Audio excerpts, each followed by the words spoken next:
क्या कभी किसी एक दोस्त ने कोई अपराध किया हो, उसकी सजा किसी दूसरे दोस्त को मिलनी चाहिए? आज हम जिस कानून के बारे में पढ़ने वाले हैं, वो सुनने के बाद, उसका कॉन्सेप्ट सुनने के बाद कई लोग जब पहली बार इस कानून को सुनते या पढ़ते हैं तो यही सवाल पूछते हैं। लेकिन इसका एक दूसरा एंगल भी है।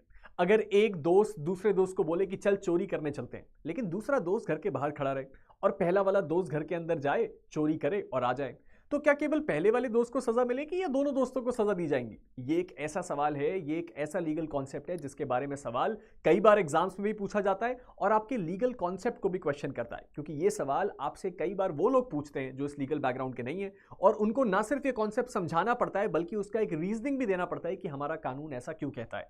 और जब कभी भी हम इस मामले में फंसते हैं और जब कभी भी हम इस सवाल को बार बार सोचते हैं तो जवाब हमें हमेशा इस केस की ओर लेके आता है, एक लैंडमार्क केस जो कि बात करता है कॉमन इंटेंशन के बारे में। और हम ये बात बहुत अच्छे से जानते हैं कि हमारे देश में जो क्रिमिनल लॉ है, उस क्रिमिनल लॉ में कॉमन इंटेंशन का महत्व बहुत ज्यादा है और वो जो कॉमन इंटेंशन है वो हमेशा से इस केस के बिना अधूरा है। मैं बात कर रहा हूं the landmark case of Barendra Kumar Ghosh versus king emperor 1925, जिसको आप पोस्ट ऑफिस केस के भी नाम से जानते हैं। ये एक ऐसा केस है जिसको आपको बार बार और कई बार पढ़ना पड़ेगा और आज हम अगले कुछ मिनटों में इस केस को बड़ी सिंपली समझ भी लेंगे और अपने इस लीगल कॉन्सेप्ट को भी क्लियर कर देंगे। तो चलिए शुरू करते हैं हमारे आज के इस वीडियो को, जिसमें हम देखने वाले हैं इस लैंडमार्क केस के बारे में। ये जो लैंडमार्क केस है, इससे पहले कि मैं इसके बारे में बताना शुरू करूं, सबसे पहली चीज मैं बताना ये चाहता हूं कि अगर अभी तक आपने मेरा टेलीग्राम फॉलो नहीं किया है तो उसको फॉलो कर लीजिए। मेरे क्लासेस के पीडीएफ और उसके साथ साथ बाकी जितनी भी डिटेल्स हैं वो सभी की सभी आपको कहां मिलती है? मेरे टेलीग्राम पे मिलती है। तो इसका लिंक नीचे डिस्क्रिप्शन में, अगर अभी तक इसको फॉलो नहीं किया है तो उसको फॉलो कर लीजिए। चलिए शुरू करते हैं और समझने की कोशिश करते हैं कि ये लैंडमार्क केस है क्या। लेकिन हम ये बात बहुत अच्छे से जानते हैं कि हम सब लीगल स्टूडेंट्स हैं, तो किसी केस को पढ़ने से पहले हमें एग्जैक्टली उस केस के जो रेलेवेंट केस लॉ, मतलब जो उसका रेलेवेंट साइटेशन है, उसको देखना जरूरी है। तो इस केस का साइटेशन है Barendra Kumar Ghosh versus king emperor air 1925 PC1। इसका साइटेशन का डेट है 12 सितंबर 2023। ये कहां का साइटेशन है? इस साइटेशन का डेट है ये। ठीक है, चलिए अब शुरू करते हैं और समझने की कोशिश करते हैं कि इस पूरे मामले में हुआ क्या। ये जो बरेंद्र कुमार घोष का केस है वो इस पिक्चर से बयां हो जाएगा। ये बेसिकली पोस्ट ऑफिस के केस से जुड़ा हुआ है, तो आप इसको पोस्ट ऑफिस केस के नाम से भी जानते हैं और इसीलिए इस चीज को हमेशा अपने दिमाग में रखिएगा। बरेंद्र कुमार घोष बेसिकली कौन था? वो एक आदमी था जो अपने कई लोगों के साथ पोस्ट ऑफिस में चोरी करने गया था, पोस्ट ऑफिस में रॉबरी करने गया था। या वो रॉबरी था या डकैती, ये भी हमें आगे देखना पड़ेगा। चलिए समझते हैं और उसके बाद इस फोटो में वापस आएंगे। तो बेसिकली बरेंद्र कुमार घोष जो था वो और उसके साथ 3 और लोग, यानी कि टोटल में 4 लोग, यानी डकैती नहीं हो सकती, went to a post office armed with pistol. यानी कि बरेंद्र कुमार घोष और उसके साथ 3 और लोग एक पोस्ट ऑफिस गए और अपने साथ पिस्तौल यानी कि एक हथियार लेके गए। अब इस परिस्थिति में वन स्टेड आउटसाइड, यानी कि एक व्यक्ति पोस्ट ऑफिस के बाहर खड़ा रहा और जो बाकी के 3 लोग थे, जिसमें से एक जो है अक्यूज भी था, वो क्या करते हैं? वो अंदर जाते हैं और पैसों की डिमांड करते हैं पोस्ट मास्टर से। यानी कि एक व्यक्ति बाहर खड़ा हो गया, 3 लोग अंदर गए और जाके पोस्ट मास्टर से जो भी पैसे हैं पोस्ट ऑफिस में उसकी डिमांड करने लगे।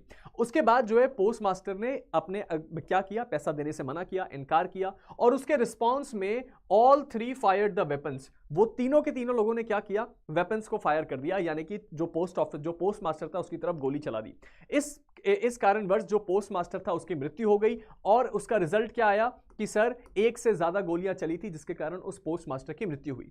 सारे के सारे लोग जब वहां पे गैदर हुए और साउंड आया गन फायर का, तो उसके बाद क्या हुआ? उन चारों के चारों लोगों ने भागने की कोशिश करी। यानी कि सबसे पहले तो गोली चली, पोस्ट मास्टर की डेथ हुई, सारे लोग इकट्ठा होने लगे, तो उन चारों ने भागने की कोशिश करी।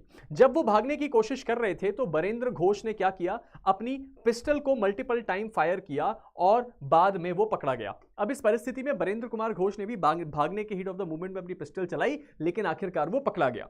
इसके बाद उसके ऊपर चार्ज लगा मर्डर का अंडर सेक्शन 302, क्योंकि उस समय आईपीसी था, विद सेक्शन 34 ऑफ आईपीसी, जो अब क्या बन चुका है सर? सिंपल सी बात है, अब सेक्शन नंबर 34 आ चुका है 3 सब क्लॉज 5 में और मर्डर आ चुका है 101 बीएनएस में। और यहां पे उसको बोला गया कि वो कॉमन इंटेंशन में काम कर रहा था। अब यहां पे बरेंद्र कुमार घोष ने इस बात को आर्ग्यू किया कि भाई मैंने तो पिस्टल नहीं चलाई, मतलब मैंने पिस्टल चला के उस पोस्ट मास्टर की जान नहीं ली, मेरे हाथों से उस पोस्ट मास्टर की मृत्यु कॉज नहीं हुई है, इसीलिए मेरी लायबिलिटी नहीं हो सकती। ऑन दी अदर हैंड जो प्रोसिक्यूशन था वो बार बार ये बोल रहा था कि यहां पे जो पूरी गलती है वो बरेंद्र कुमार घोष की भी मानी जाएगी, क्योंकि वो एक कॉमन इंटेंशन में काम कर रहा था। यानी कि बेसिकली वो क्या कर रहा था? उसके ऊपर एक कॉमन इंटेंशन था, उन चारों ने इस इंटेंशन को अपने आपस में एग्री किया था कि वो जाएंगे और जाके एक क्राइम कमिट करेंगे।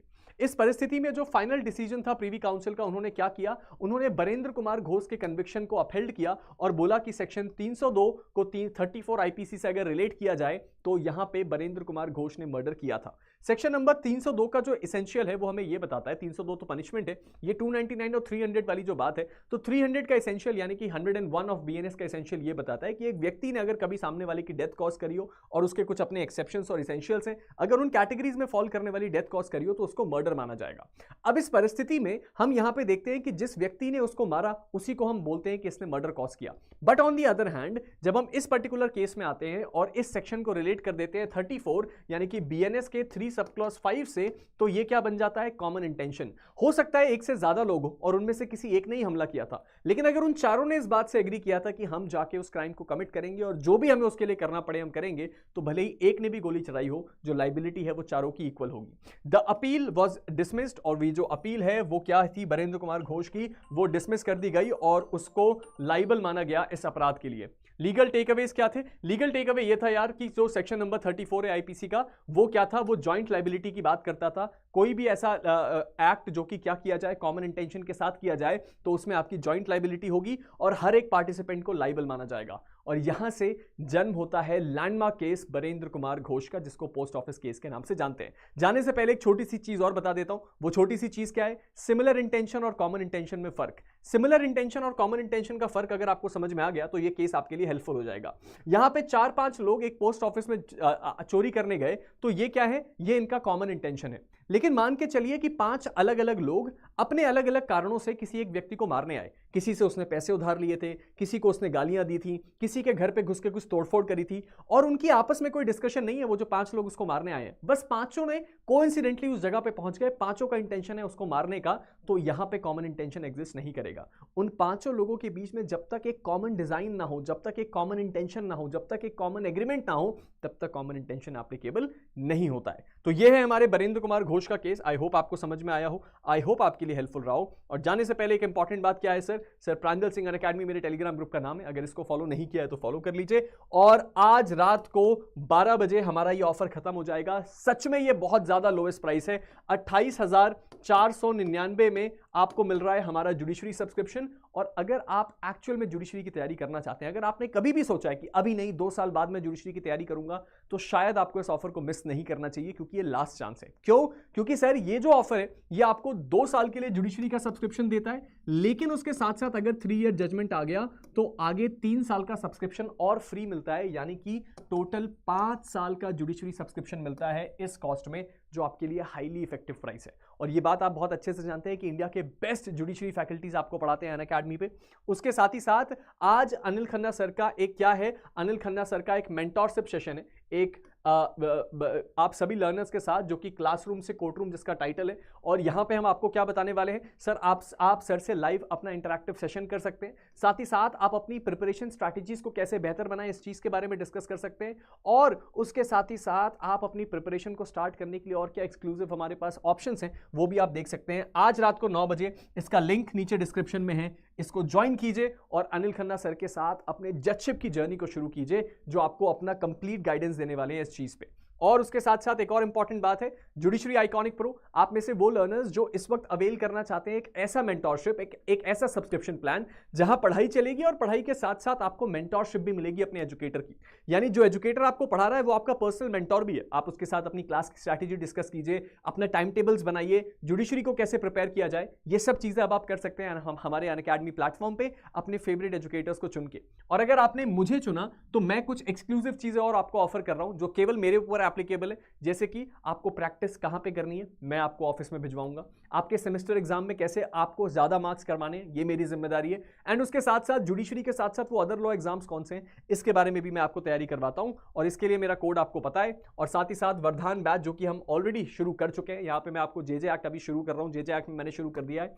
तो अगर आप इस वक्त हमारे साथ जुड़ के अपनी एक नई बैच से शुरुआत करना चाहते हैं, तो ये बैच भी आपके लिए अवेलेबल है। आइए अनअकैडमी के साथ जुड़िए और अपनी जजशिप की जर्नी को शुरू कीजिए। ठीक है, चलिए सर, इस ऑफर में मेंस की भी प्रिपरेशन होगी? जी हां। तो ये जो ऑफर है ना, ये आपको पूरी अनअकैडमी एप्लीकेशन का सब्सक्रिप्शन देता है, यानी कि आपको मिलता है pre plus mains plus interview.